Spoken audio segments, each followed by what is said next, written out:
Olá pessoal, meu nome é Paula, sejam muito bem-vindos ao meu canal.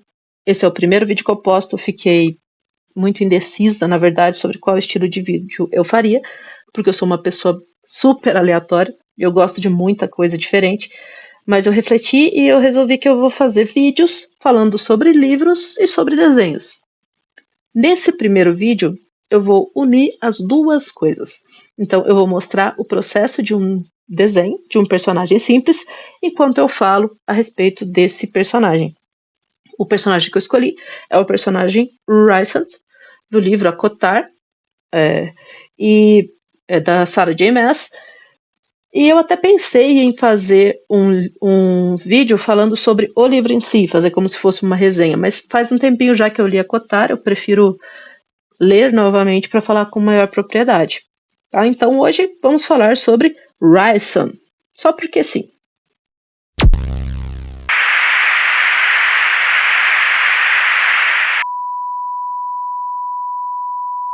A primeira coisa que eu preciso falar para quem chegou até aqui é que esse vídeo contém spoilers. Ele não vai te contar toda a história dos livros, até porque é uma história muito complexa, mas eu pretendo passar por toda a história do Rysand como nos foi apresentado nos livros. Então, se você não lê os livros e ainda pretende ler, quer evitar qualquer coisa que tire essa emoção da descoberta do personagem, eu aconselho que você leia os livros e volte em outra ocasião e a gente se vê mais adiante. Tá? Dito isso, o Rysand é maravilhoso e isso resume tudo. Ele é o grão-senhor da corte noturna, que é uma das cortes de Prythian, onde se passa a história de Acotar. Acotar, se alguém não sabe, ele é a sigla que a gente usa para o livro escrito pela Sarah J. Maas, que é A Court of Thorns and Roses. Em português ficou como Corte de Espinhos e Rosas. Eu uso a sigla para tudo, acabou que virou um vício de linguagem. Eu chamo os livros de Acotar 1, 2, 3, 4, 5, porque eu acho mais fácil assim. Mas tem bastante gente que usa siglas específicas para cada livro, tá? Esse personagem, Rysand, ele é muito importante dentro dessa trama. O primeiro contato que a gente tem com Rysand é em Acotar, Corte de Espinhos e Rosas, quando ele aparece no Calamai e salva Feyre, que é a nossa protagonista, de 3 feéricos que estão ameaçando ela ali. Eles parecem bastante hostis. Tem um breve contato naquele momento entre eles e parece que ele tem um tipo de interesse enigmático na Feyre, mas também existe certa frieza. E ele é introduzido pra gente nesse primeiro livro como o grão-senhor da corte noturna, poderoso, perigoso, misterioso. E também Prythian está sendo dominado por Amaranta, que é uma feiticeira muito poderosa e uma tirana também. E Rysand, ele é até chamado pelos demais feéricos de meretriz da Amaranta ou de monstro da Amaranta, porque ele decidiu, de acordo com o que nos é apresentado ali nesse primeiro livro, esquentar a cama da rainha para ter os favores dela e ganhar maior liberdade depois. E é revelado que os outros grãos-senhores, eles, embora insultem muito ele, também temem ele, porque ele é muito poderoso. Dentro desse reinado tirânico da Amaranta, o Rhys, para os íntimos, é mostrado como um personagem meio ambíguo, porque ele parece que está do lado da Amaranta, é assim que ele se mostra e aparece para a corte ali dela, como aliado dessa vilã. Mas muitas ações dele mostram outra coisa. Por exemplo, quando ele se dispõe a ajudar a Feyre, ainda que não sem pedir algo em troca, dentro das competições que a Amaranta propõe para ela. As intenções dele com a Feyre, quando estão no domínio da Amaranta no castelo sobre a montanha ali, né, que é o domínio da Amaranta, dão a impressão que ele só quer se divertir às custas do sofrimento do Tamlin, que é o par romântico da Feyre no primeiro livro. Por exemplo, quando ele faz um acordo com a Feyre de que vai curar o braço dela, contanto que ela se comprometa a passar uma semana do mês, depois que tudo aquilo acabar, com ele, na corte dele. E além disso, para selar esse acordo, ele também coloca uma tatuagem nela que é enorme, vai da mão até o antebraço, assim. É como se ele só quisesse esfregar na cara do Tamlin que ele tem certo poder, certa influência sobre a Feyre. Ele quer insultar o outro macho. Eu acho muito engraçado esse negócio de eles chamarem os homens féricos de macho. Super legalzinho.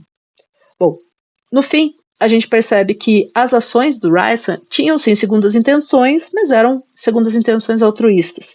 E até no final, quando a Fairy realmente enfrenta a morte, ele sai em socorro dela, mesmo que as chances para ele também sejam muito poucas ali. No livro 2, Corte de Névoa e Fúria, para mim, ACOTAR 2 sempre, ele, além do livro ser incrível, é um livro muito bom, ele é um livro que mostra pra gente o Rysand. Então ele revela essa verdadeira natureza e a história do Rysand gradualmente. Eu acompanho os vídeos de um youtuber que chama Ricardo Vilardo, e ele é ótimo, se você não segue, siga por favor, e ele tem a descrição perfeita para o Rysand que a gente vê nesse segundo livro, que nos é apresentado, que é lindo, maravilhoso e dono de terras. Ele é perfeito. A gente descobre nesse livro que ele passou 50 anos fingindo que era aliado da Amaranta e se sujeitando a tudo que ela queria para não levantar questionamentos e conseguir proteger a sua corte, manter os seus amigos vivos. E quando a gente fala da corte do Rysand, a gente não está falando da corte que foi apresentada para os outros, porque todo mundo via essa corte noturna, a corte dele, como um lugar de sofrimento, um lugar terrível, e inclusive o castelo sob a montanha da Amaranta teria sido inspirado nessa corte, que ele chama de Corte dos Pesadelos, mas na verdade ele tem escondido e protegido um lugar muito bonito, que seria a Corte dos Sonhos, que é Velares, a cidade de luz estelar. E a gente fica sabendo que essa máscara pública que o Rysand mostra, de monstro cruel, de monstro da Amaranta, era um personagem para proteger o que ele ama e quem ele ama. E nesse livro a gente vai aprender também um pouco sobre o passado dele e o desenrolar da relação dele com a Feyre, já que tem esse acordo que foi feito no primeiro livro, de ela passar uma semana do mês com ele.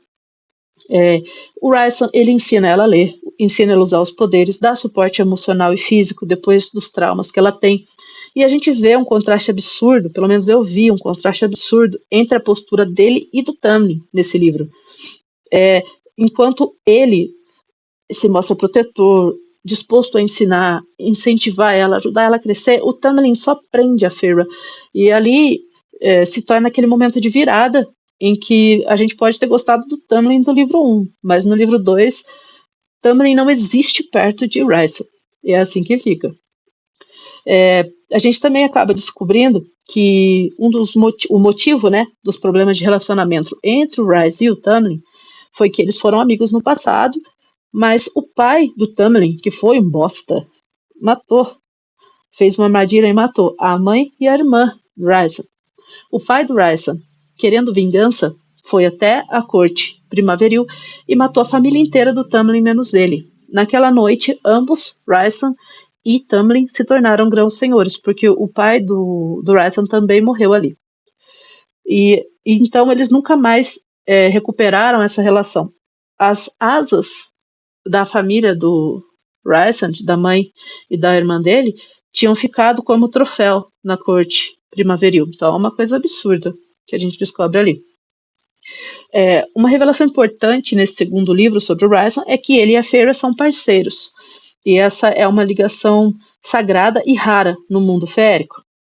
O Rysand já sabia dessa parceria desde o final do livro 1, quando na última interação que ele tem com a Feyre, eles olham um para o outro ali, existe um choque da parte dele, ele não fala nada e some, e foi quando ele percebeu que existia essa parceria, mas ele não falou nada, porque ele também não queria pressionar ela, porque ele é perfeito, né, gente, por causa dessas coisas.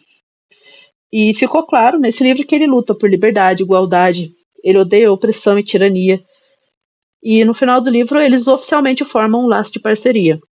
E falando também uma coisa sobre o Rysand, que eu deixei de citar, ele tem asas porque ele é meio iliriano. O pai dele é um grão férico, como eles falam, esse férico que tem a aparência comum, vamos dizer assim, e ele sente a parceria com uma iliriana, que é um tipo férico diferente ali, que tem umas asas. Eles saem dessa aparência humanoide perfeita um pouco que se tem dos féricos ali. E existe muito preconceito nisso também.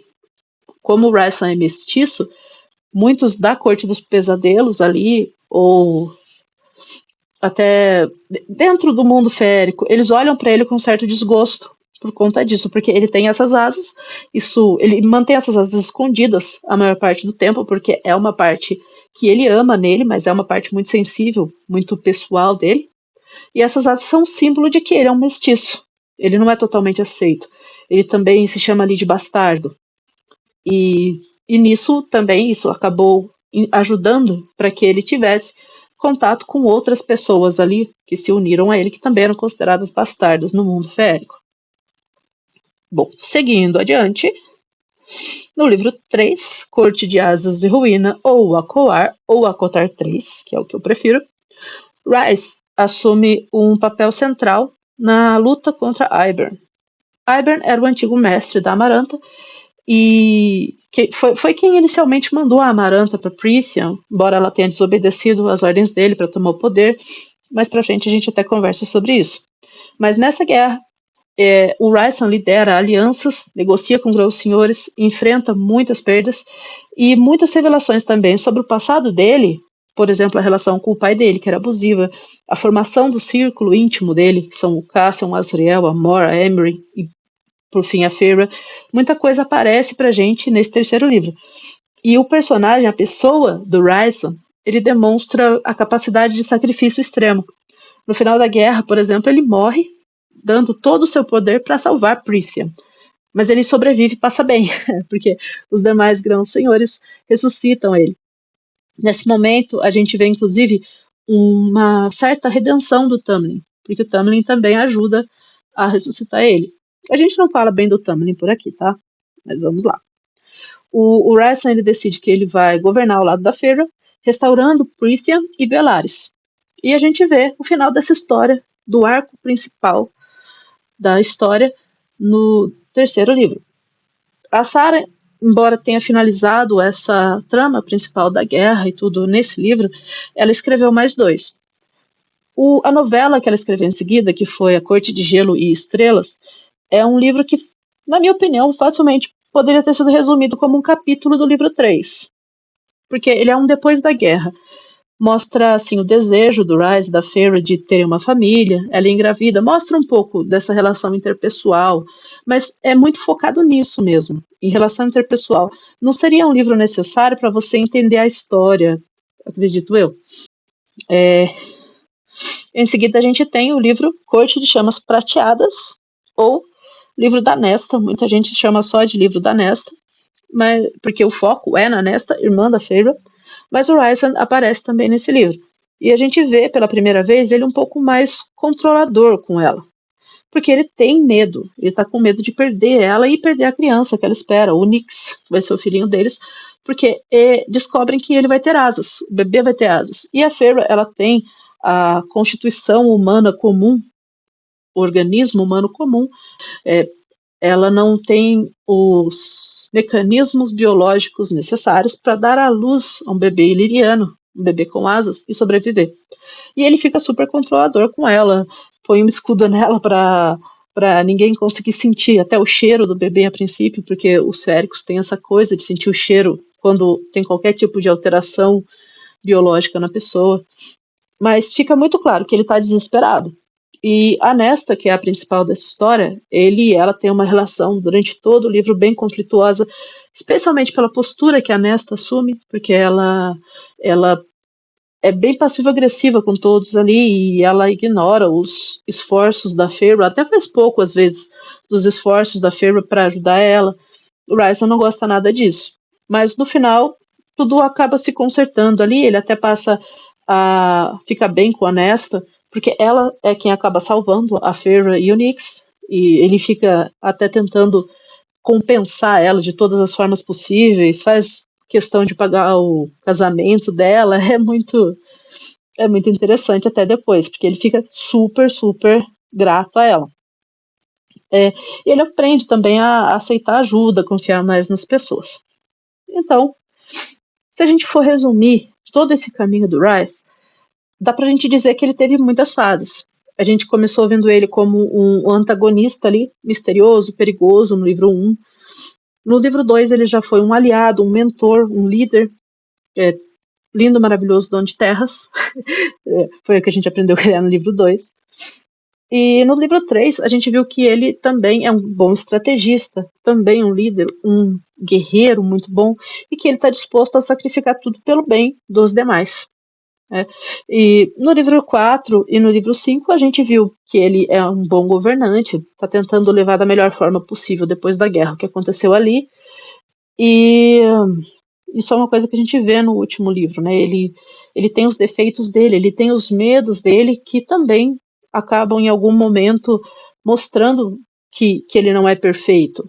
A gente pode ignorar essas imperfeições do Ryson totalmente, absolutamente, mas ele não é perfeito. Bom, espero que vocês tenham gostado, tanto do desenho como dos comentários. Esse aqui é o nosso Ryson Kawaii. Ali no final do desenho você deve ter reparado que eu tinha esquecido da orelha dele.